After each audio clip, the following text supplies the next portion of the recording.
In the ancient silence that stretches across centuries, there exists a mystery so profound that its very existence was buried beneath layers of doctrine, translation, and political suppression. This is the story of a gospel hidden not because it was lost, but because its message threatened to redefine humanity's relationship with the divine. As we journey into forbidden archives and long-sealed codices, we uncover a revelation that explains why the voice of God, once thunderous across prophets and kingdoms, faded into an uncanny quiet that still echoes today. This film invites you to witness what early believers knew, what empires feared, and why this gospel was concealed with absolute determination. The journey begins inside a monastery older than most nations. Walls darkened by centuries of incense and whispered prayers. Here, a single manuscript, nearly erased by time, describes a moment when humanity crossed a threshold it could never return from. The text speaks of a divine withdrawal, not out of anger, but out of necessity, an act that reshaped the destiny of every generation after. As the pages unfold, you feel the weight of words once known to early Christians who lived before councils, creeds, and the modern Bible. What they read about God's silence would soon be declared too dangerous for the world.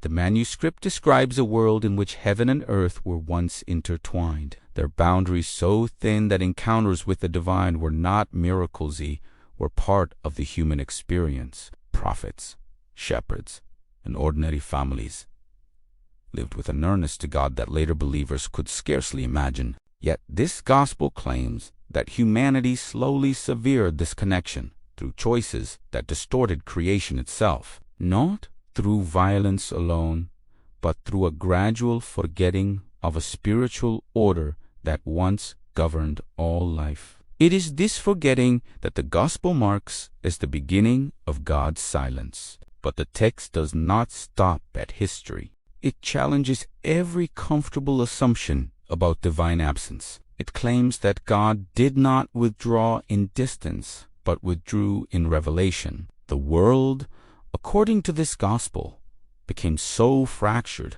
that direct speech would have destroyed rather than healed. And so heaven chose silence not as abandonment, but as protection. A silence intended to guard humanity from truths it was no longer capable of carrying. This concept stands in direct conflict with later theological systems, and perhaps for that very reason, the gospel was hidden. What makes this manuscript even more astonishing is its bold assertion that prophets did not stop appearing because God ceased calling, they stopped appearing. Because humanity no longer recognized the voice, the text describes a generation that grew deaf to the divine frequency, overwhelmed by the noise of its own desires, fears, and ambitions.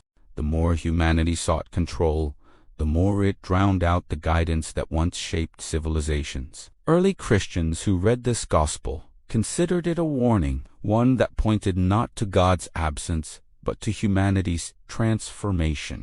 This gospel speaks in metaphors woven from ancient cosmology. Broken pathways between realms, light collapsing into silence, a world drifting from the harmony of creation. But beneath the poetry lies a prophecy of time when the silence itself would become unbearable, pushing humanity to seek again what it lost. The manuscript insists that the divine voice was never gone. It waited in the depths of Scripture, in the forgotten rhythms of prayer, and in the traces of creation still untouched by corruption. Only when darkness reached its peak, the text claims, would humanity become desperate enough to hear again. The early church found this dangerous, not because it contradicted Scripture, but because it shifted authority. If silence was the result of human forgetfulness, not divine choice, then spiritual leaders held no monopoly on revelation. Any one farmer, healer, slave might reclaim the ability to perceive God's voice. This threatened hierarchies institutions, and interpretations controlled by only a few. To preserve structure, the gospel was set aside, labeled heretical, and sealed away. Yet copies survived in remote regions, carried by believers who refused to let its message die. The manuscript also reveals a pattern. Each time humanity strayed too far from the original harmony, divine silence deepened. But within the silence lay a hidden mercy. It served as a mirror, reflecting the brokenness that humanity refused to see. According to the text, God's silence was never punishment. It was a final attempt to awaken the world through absence. Only when the heart recognizes what has been lost can it begin to seek restoration. This concept reframes divine silence as the greatest expression of love rather than judgment. As we examine the manuscript's final chapters, the message sharpens. It speaks of a future generation that would rediscover what early Christians once knew, that revelation is not a distant phenomenon, but a living current woven into the fabric of existence. This generation, the text says, will hunger for truth, not offered by institutions, governments, or empires.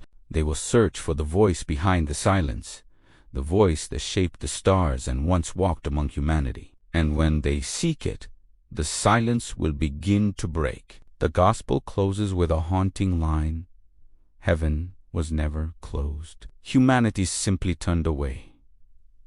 These words echo across centuries, challenging everything we assume about divine absence. Maybe the question was never why God stopped speaking, but why humanity stopped listening. This forbidden gospel forces us to reconsider our spiritual history, our fractured world, and our place within the vast story of creation. As this documentary ends, one truth becomes undeniable. The silence of God may have been the greatest revelation of all, waiting for us to finally understand.